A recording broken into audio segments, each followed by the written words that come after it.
우리 함께 일어나셔서 우리에게 주신 하나님의 말씀을 봉독하겠습니다. 오늘 말씀은 에스더서 전체인데요, 그 중에서 화면에 나오는 말씀을 교독하시겠습니다. 모르드게는 수산성에 선포된 유다 사람을 전멸시키라는 칙령의 사본을 하닥에게 건네주면서 에스더에게 그것을 보이고 설명하여 드리라고 하였다. 또한 모르드게는 에스더가 직접 어전에 나아가서 왕에게 자비를 구하고 최선을 다하여 자기 결례를 살려달라고 탄원하도록 하닥을 시켜서 부탁하였다. 자, 그때 에스더가 이렇게 말하죠. 11절입니다. 시작.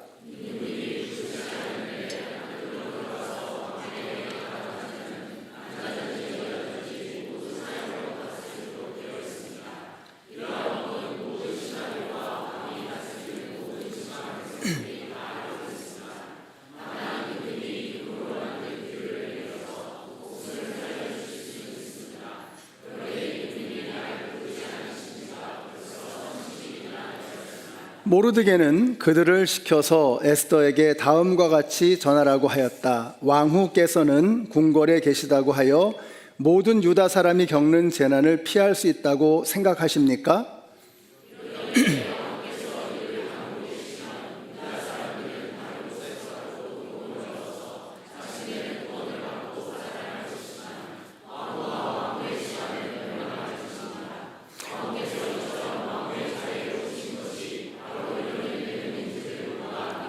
에스더는 다시 그들을 시켜서 모르드게에게 이렇게 전하라고 하였다. 어서 수산에 있는 유다 사람들을 한 곳에 모으시고 나를 위하여 금식하게 하십시오. 사흘 동안은 밤낮 먹지도 마시지도 말게 하십시오. 나와 내 시녀들도 그렇게 금식하겠습니다. 그렇게 하고 난 다음에는 법을 어기고서라도 내가 임금님께 나아가겠습니다. 그러다가 죽으면 죽으렵니다. 아멘. 주님의 말씀입니다. 오늘 첫눈이 오니까 기분이 참 설레고 좋은 것 같아요. 우리 옆에 계신 분들에게 축복해 주세요. 오늘 좋은 일이 일어날 것입니다. 축복해 주세요. 좋은 일이 일어날 것입니다.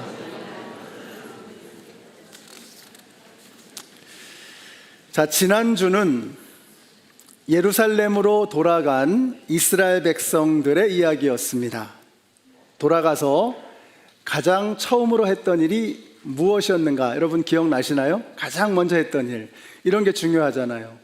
이제 포로 생활에서 본국으로 돌아갔습니다. 돌아가고 나서 했던 가장 첫 번째 일이 무엇이었는가? 그것은 성전을 세우는 일이었습니다. 그들이 하나님께 예배 드리기 위함이었습니다. 여러분, 예배는 첫 번째입니다. 일의 순서가 그렇습니다. 그래서 늘 말씀드리죠. 사람을 만나기 전에 하나님을 먼저 만나고 이메일을 열기 전에 먼저 하나님의 말씀을 열어야 한다라는 말씀을 드렸습니다. 그래서 하루의 첫 시간에 그리고 한 주의 첫날에 먼저 하나님을 만나고 하나님께 예배하고 하나님께 기도하는 이 시간 너무 중요하죠. 자, 이렇게 우리가 하나님 앞에 먼저 나아가서 하나님을 먼저 만나게 될 때 여러분이 살고 여러분의 자녀가 살고 여러분의 가정이 살아나게 되는 것입니다. 자, 이렇게 예루살렘에서 감격스러운 일들이 벌어지고 있는 겁니다. 한번 상상을 해보세요. 이제 페르시아에 포로로 있던 사람들이 본국으로 돌아가서 막 성전을 짓고 예배 불이 붙고 성경 통독도 시작하고 은혜가 넘치는 이제 그런 막 뭔가 엄청난 변화들이 예루살렘에서 일어나고 있는 것입니다. 그때 페르시아에 남아있는 사람들은 어떠했을까? 이걸 생각해야 됩니다. 페르시아에 남아있는 사람들은 어떤 마음이었을까? 하나님도 이제 귀국하셨나 보다. 우리를 떠나셨나 보다. 우리는 잊혀진 존재들이구나. 아마도 이런 생각이 들지 않았겠습니까? 그때 하나님께서 말씀하시는 겁니다. 나 여기 있어. 나 너희와 함께 지금 이곳에 있단다 라고 말씀하는 겁니다. 그게 에스더서의 핵심이에요. 그러니까 이 핵심을 알고 에스더서의 말씀을 읽어야 그 의미가 와닿는 것입니다. 다 떠나간 거예요. 네로라 하는 사람들은 다 돌아갔습니다. 남아있는 사람들의 그 패배감, 소외감, 그 가운데 하나님이 말씀하시는 거예요. 나 여기 있어. 너희들을 떠나지 않았단다. 우리가 그런 느낌이 들 때가 있잖아요.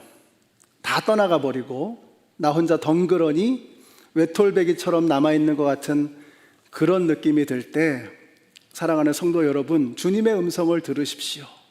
하나님께서 말씀하십니다. 나 여기 있어. 너를 떠나지 않는단다. 내가 세상 끝날까지 항상 너희와 함께 있겠다라고 말씀하셨던 그 주님의 음성을 들으시는 저와 여러분이 되시기를 바랍니다.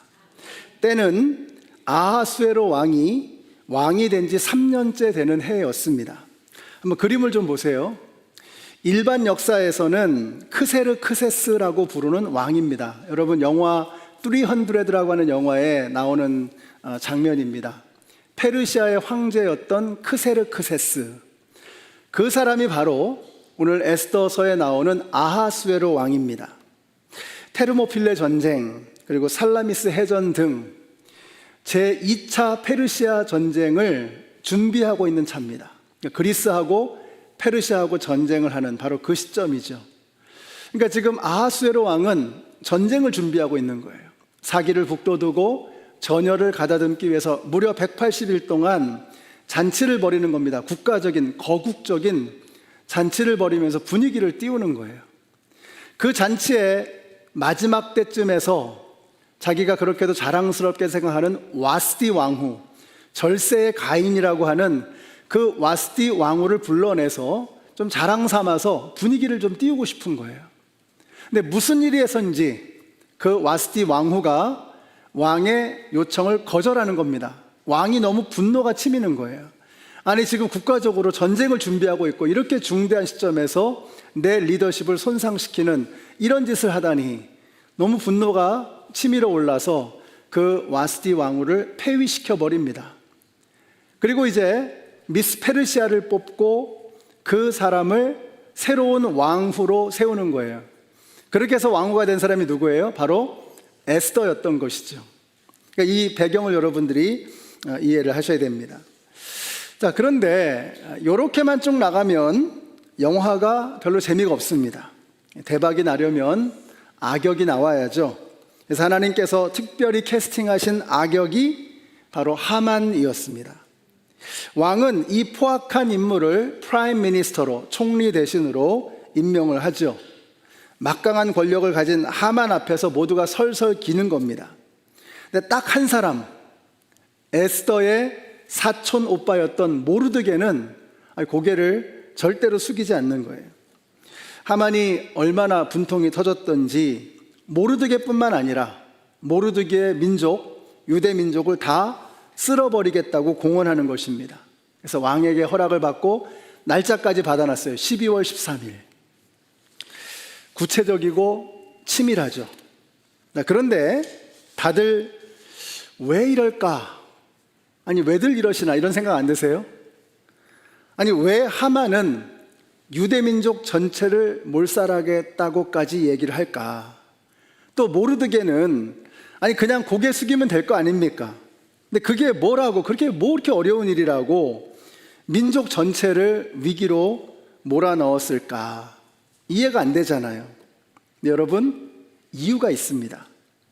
하만은 아각 사람, 그러니까 아말렉 족속입니다. 근데 아말렉이 누구죠?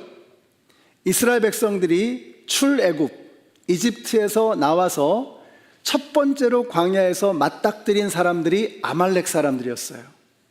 그 사람들이 이스라엘 백성들을 전멸시키겠다고 전쟁을 걸어오는 겁니다. 바로 그 사람들이 아말렉 족속이었어요. 모세가 가나안 땅에 들어가기 직전에, 40년이 지난 거죠. 가나안 땅 들어가기 직전에 이렇게 유언처럼 남깁니다. 아말렉 족속들을 멸절시켜라. 저들을 처단하라. 자, 그런데 실제로 가나안 땅에 들어가서 어떻게 됐죠? 아말렉 족속은 끝까지 이스라엘 백성들을 죽이겠다고 괴롭히는 것입니다. 사울 왕이 아말렉과의 전쟁에서 다 멸절시키지 않았어요. 하나님의 명령에 순종하지 않았어요. 그건 영적으로 대단히 중요한 의미가 있는 것입니다. 그리고 나서 하나님께서 진노하시죠. 여러분, 그러니까 아말렉이라고 하는 족속은 어떤 사람이에요? 하나님과 하나님의 백성들을 대적하는 대표 선수격이었던 것입니다. 그 중에 우두머리가 누구예요? 하만으로 등장하는 거예요. 자, 그러니까 왜 하만과 모르드게가 이렇게 첨예하게 서로 부딪히는지 이해가 되시지요? 여러분, 우리가 살다 보면 하만 같은 사람 안 만나고 싶습니다. 안 만나면 좋지요. 그런데 우리 인생이 어디 그렇게 내 뜻대로만 되던가요? 이렇게 우리를 불편하게 하는 사람, 우리를 힘들게 하는 사람, 이런 사람이 늘 있게 마련입니다. 한번 생각해 보세요, 여러분. 하나님께서 여러분을 사랑하시는데 만약에 하만 같은 사람을 여러분에게 보내셨다면 그 이유는 틀림없습니다.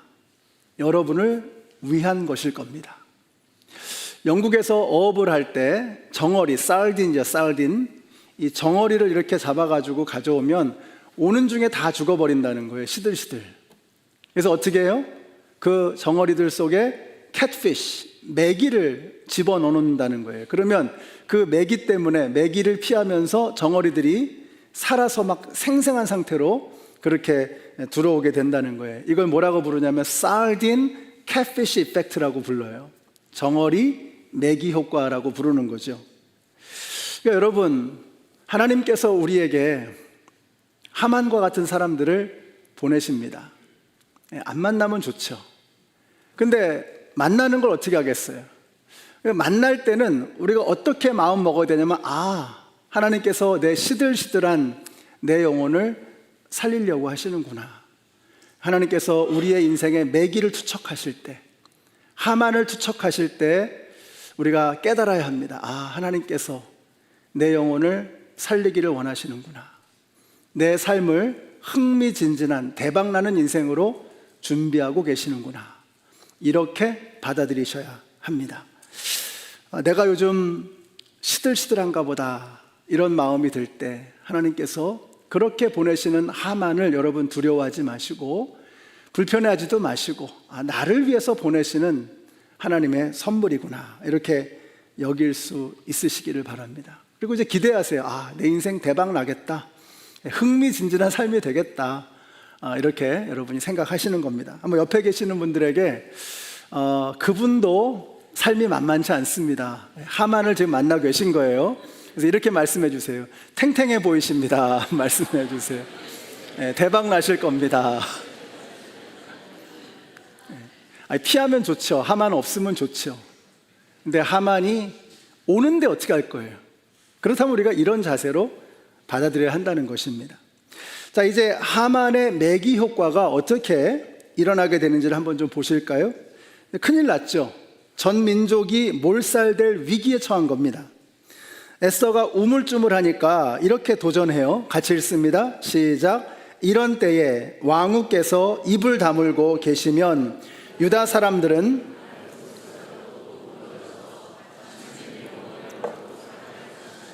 왕후와 왕후의 집안은 멸망할 것입니다. 왕후께서 이처럼 왕후의 자리에 오르신 것이 바로 이런 일 때문인지를 누가 합니까? 확신에 차 있죠.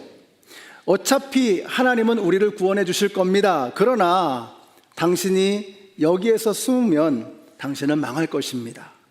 당신이 괜히 왕비가 되었겠습니까? 바로 이때를 위함이 아니겠습니까? 라고 도전하는 것입니다.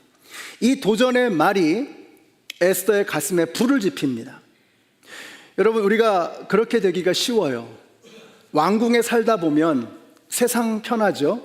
걱정이 없습니다. 하나님 감사합니다. 저에게 이렇게 평안한 삶을 주시고 화려한 옷과 훌륭한 먹거리를 주시고 웬 은혜입니까? 웬 사랑입니까? 하나님 감사합니다. 그러나 한번 생각해 보십시오. 하나님께서 에스더 하나 편하라고 왕비 되게 하셨겠습니까? 그럴 리가요. 하나님께서 에스더를 그 자리에 있게 하신 것은 그보다 훨씬 더 크고 위대한 일을 위한 것입니다. 그런데 에스더가 이걸 깨닫는 것입니다. 그렇구나. 하나님께서 나를 왕비되게 하신 것은 이때를 위함이구나 라고 하는 것을 깨닫는 것입니다. 저는 우리 성도님들이 이 깨달음을 갖게 되시기를 바랍니다. 왜 나에게 공부할 수 있는 기회를 주셨나? 공부할 기회조차 갖지 못한 사람들이 얼마나 많은지 몰라요? 이렇게 좋은 직장을 다니게 하시고, 이렇게 미국 살면서 아이들을 잘 키울 수 있는 여건을 허락해 주시고, 여러분, 저도 생각합니다. 오늘 이 에스더에게 온 도전을 생각하면서 저 자신을 좀 돌아봤어요. 하나님께서 왜 저를 나인마일 교회의 목사로 세우셨을까? 그저 제가 여기서 직장 생활 하듯이 적당히 하기를 바라실까? 그랬더니 제 아내가 그래요. 뭐 직장 생활은 쉬운 줄 아냐고. 직장에서도 그렇게 하면 쫓겨난다고. 근데 그 말이 맞는 것 같아요. 여러분, 하나님께서 저를 목사로 부르신 이유를 생각하는 겁니다. 생각해 봤어요. 왜 부르셨을까? 저의 역할은 뭔가? 저는 그냥 이렇게 스피커라는 생각이 들어요. 스피커. 이거 스피커 아무것도 아니거든요. 스피커에서 나오는 모든 소리는 스피커가 자체적으로 만들어내는 소리가 하나도 없습니다. 그냥 스피커라는 것은 그냥 흘러나오는 소리를 전달하는 통로, 도구에 지나지 않는 거예요. 그 기능을 다하면 폐기 처분되는 겁니다. 저는 하나님의 그냥 도구다. 하나님께서 잠깐 쓰시는 스피커, 도구에 지나지 않는다라는 것을 생각하게 됩니다. 그러니까 담대해지는 거예요. 하나님께서 저에게 주시는 말씀을 담대하게 전하리라. 사람 눈치 보지 않고 상황이나 이런 거 판단하지 않고 그냥 하나님이 주신 말씀, 그 말씀을 담대하게 전하리라. 이런 생각이 드는 거예요. 여러분도 마찬가지죠. 하나님께서 여러분을 그 자리에 세워주신 목적을 깨달으시고 그 사명을 위해서 살아가시기 바랍니다. 그게 정말 멋진 인생이고 후회가 되지 않는 삶이라고 믿습니다. 교회에서, 직장에서 사명감을 회복하시는 저와 여러분이 되시기를 바랍니다. 가정에서 여러분은 아버지이시고 어머니이십니다. 그냥 설렁설렁하면 안 됩니다. 아버지의 사명, 어머니의 사명을 우리 한번 제대로 감당해 보십시다. 그래서 나중에 후회하지 않도록 말이죠. 우리가 불원 장래에 곧 주님 앞에 갈 겁니다. 우리 오늘 청년들, 우리가 지금 건강하니까 뭐 두려운 것도 없고 뭐 걱정도 없고 그런 생각이 들잖아요. 근데 우리가 불원 장래에 곧 하나님 앞에 갈 거예요. 기껏해야 우리는 100년 사는 겁니다. 근데 그때에 하나님 앞에서 후회하지 않도록, 부끄럽지 않도록, 나에게 이 자리를 허락하신 이유가 뭔가, 나를 여기 있게 하신 이유가 무엇인가, 내가 공부하게 하시고 일하게 하시고 이 시대의 청년으로 부르신 그 목적이 무엇인가, 그것을 발견하고 그것을 사명으로 삼고 그것을 위해서 살아갈 때 여러분이 후회함이 없는 그런 삶이 될 줄로 믿습니다. 우리 교회 청년들이 그 사명을 좀 발견하셔서 여러분들 통해서 멋진 하나님의 역사가 일어나게 되시기를 예수님의 이름으로 축원합니다. 이때 에스더가 즉각 순종합니다. 죽으면 죽으리다. 여러분, 지체된 순종은요, 순종 아닙니다. 불순종입니다. 지체되어진 순종은 불순종입니다. 에스더가 하나님 하겠습니다. 그런데 지금은 때가 아닌 것 같습니다. 아하수에로 왕의 표정이 좋지 않습니다. 상황 봐서 그냥 눈치 봐서 나중에 하겠습니다. 이거 불순종입니다. 즉각적으로 그녀는 순종합니다. 죽으면 죽으리다. If I perish, I perish. 여러분, 그로서리 가면 뭐 생선, 또 육류, 뭐 채소 이런 거에 뭐라고 써 있죠? perishable이라고 써 있죠. perishable. 썩는다는 거예요. 곧 이내 썩는다는 겁니다. 유통기한 지나면 얼마 안 있으면 곧 썩는다는 거예요. 에스더가 바로 그 고백을 하는 거예요. If I perish, I perish. 이 몸은, 여러분, 우리의 몸은 유통기한 지나면 다 썩는 겁니다. 얼마 가지 않아요. 그래서 우리는 몸이 죽는 것을 두려워해서는 안 되는 것이죠. 그럼 어떻게 해야 되느냐? 같이 읽겠습니다. 시작. 몸은 죽여도 영혼은 능히 죽이지 못하는 자들을 두려워하지 말고 오직 몸과 영혼을 능히 지옥에 멸하시는 자를 두려워하라. 예수님께서 하신 말씀입니다. 기껏해야 너희 몸 정도 죽일 수 있는 세상을 두려워하지 말고 너희의 몸과 영혼을, 너희의 전 존재를 지옥불에 멸할 수 있는 하나님만 두려워하라는 거예요. 사랑하는 성도 여러분, 하나님을 두려워하는 사람은 세상을 두려워하지 않아요. 그런데 세상을 두려워하는 사람은 하나님 무서운 줄 몰라요. 이게 참 아이러니예요.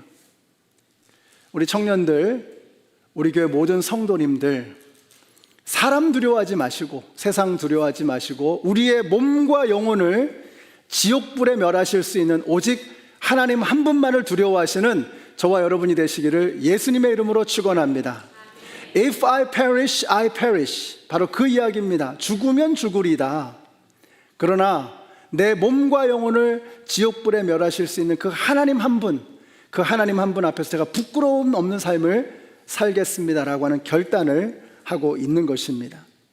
자, 이렇게 하나님 앞에 죽기를 결단하고 각오하고 나아가게 될 때 어떤 일이 벌어지느냐? 5장 2절에 보시면 왕이 에스더 왕후가 뜰에 서 있는 것을 사랑스러운 마음으로 바라보고라고 했어요. 이 마음 누가 줬을까요?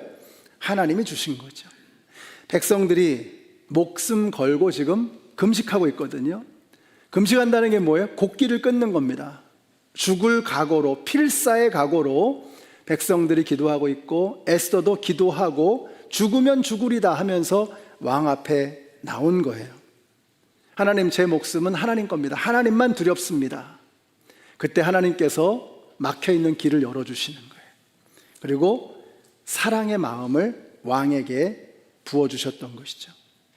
반가워서 왕이 말합니다. 당신 무엇을 원하시오?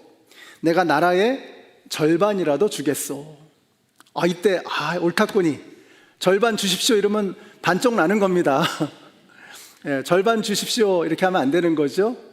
그 에스더가 뭐라 그러죠? 저는 딴 거 바라는 거 없습니다.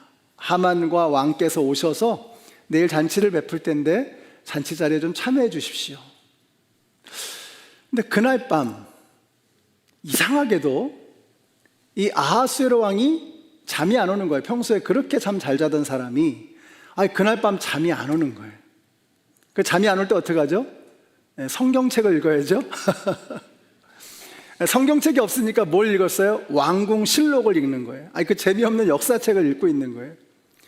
근데 또 역사책을 읽다 보니까 모르드게 얘기가 나오는 거예요. 에스더의 사촌 오빠였던 모르드게가 바로 얼마 전에 영모를 고발해서 왕의 목숨을 구해주었던 그 일이 기록이 되어 있는 거예요. 이게 웬일입니까? 그래서 왕이 물어보는 거죠. 그래서 이 사람에게 어떤 상을 주었느냐? 아무것도 안 줬습니다. 그래? 상 줘야지 하면서 모르드게에게 상을 줬던 거죠. 다음 날이 되었습니다.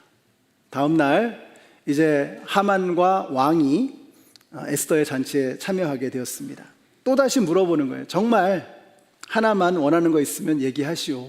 나라의 절반이라도 주겠소.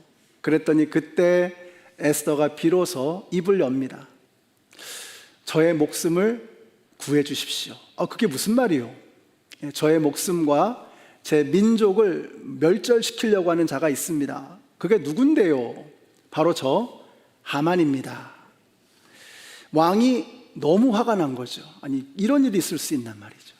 그래서 그 분노를 사기느라고 잠깐 자리를 떴습니다. 그때 하만은 사시나무 떨듯이 바들바들 떨면서 에스더의 치맛자락을 붙잡고 있었겠죠. 살려달라고. 근데 또 하필이면 그때 왕이 돌아오는 거예요. 내 이놈 하면서 야단을 치는 거예요.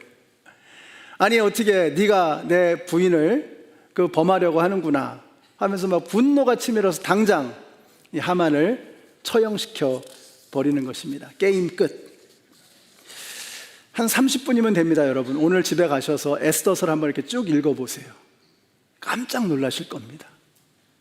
한 10장 되니까 그냥 30분이면 충분히 읽으실 수 있는데 여러분 읽어보시면 깜짝 놀라실 거예요.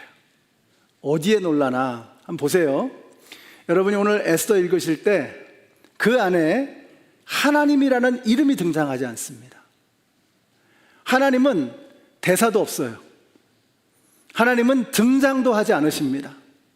그런데 여러분 성경의 어떤 책보다도 하나님께서 역사하시는 것이 너무나 선명하게 드러나는 거예요. 에스더서가. 놀랍지 않습니까? 그럼 이게 무슨 의미일까? 무슨 의미일까? 페르시아에 지금 남겨져 있는 사람들, 패배의식과 소외감에 쩌들어 있는 이 사람들, 하나님은 우리를 떠나셨나 보다. 여긴 하나님이 안 계신가 보다. 그 마음을 표현하고 있는 거예요. 하나님이 전면에 드러나지 않습니다. 하나님의 이름이 나오지 않아요. 그러나 우리는 다 알 수 있어요. God is in control.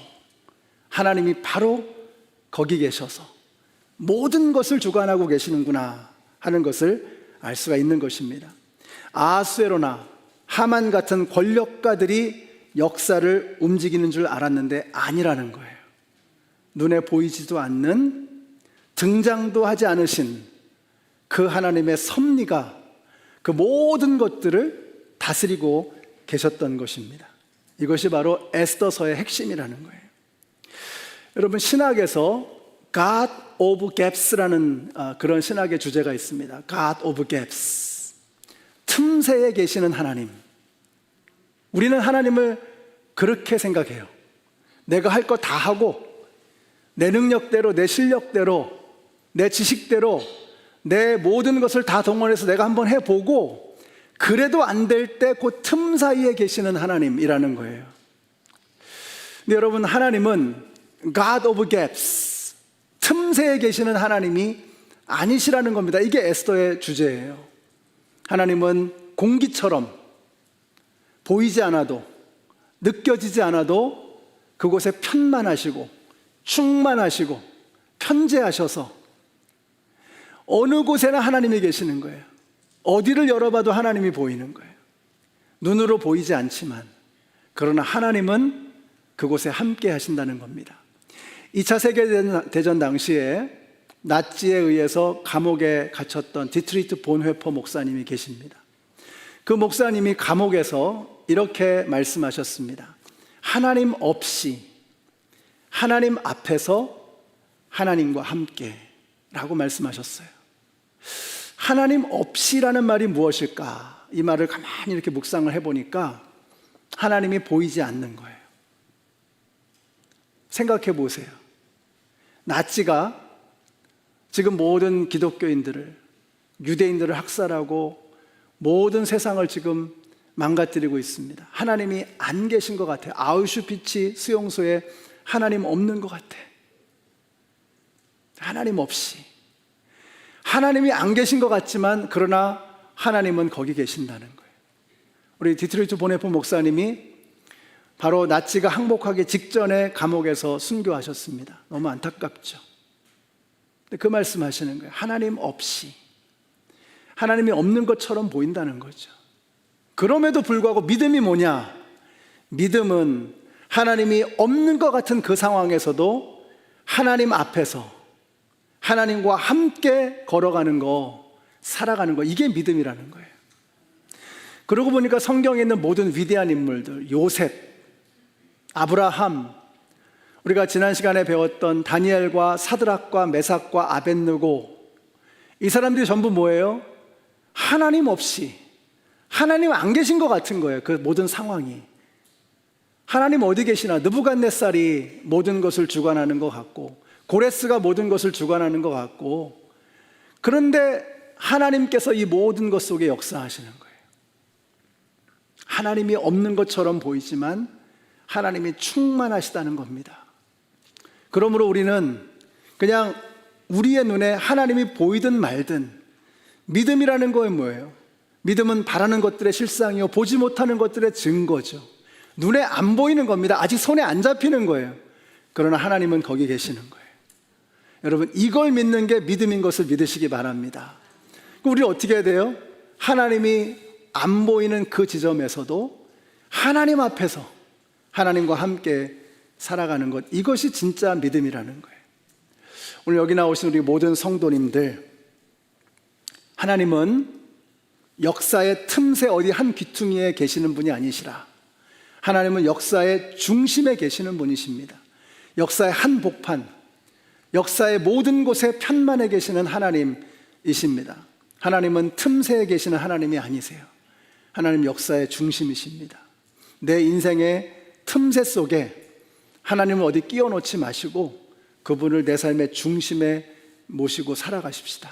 그래서 하나님이 보이지 않아도 그분을 붙잡고 그분 앞에서 정직하게, 그분과 함께 담대하게 걸어 나아가시는 우리 모두가 되시기를 예수님의 이름으로 축원합니다. 기도하겠습니다. 하나님 감사합니다. 솔직히 말씀드려서 우리의 삶에 하나님은 어디 있나? 하나님은 왜 유독 나에게만 이렇게 매정하신가? 무관심하신가? 이런 생각이 들 때가 너무 많았습니다. 그러나 바로 나 같은 그런 사람을 위해서 당신의 외아들을 주셨고 예수님이 십자가에서 죽으신 것을 믿습니다. 하나님께서 나를 얼마나 사랑하시는지, 나에게 그런 어려운 일이 있다면, 나에게 그런 참담한 일이 생겼다면 그것은 나를 하나님께서 사랑하지 않으시기 때문이 아니라, 무관심하시기 때문이 아니라 나를 더 위대하고 더 커다란 하나님의 사람으로 만드시기 위한 하나님의 눈물 어린 사랑의 행위임을 저희들이 믿습니다. 이 믿음을 가지고 하나님이 없어 보일 그때에도 하나님 앞에서 하나님과 함께 살아나가는 저희들 모두가 되게 하여 주시옵소서. 예수님의 이름으로 기도드렸습니다. 아멘. 우리 함께 일어나셔서 찬양하시겠습니다. 이 찬양은 보네포 목사님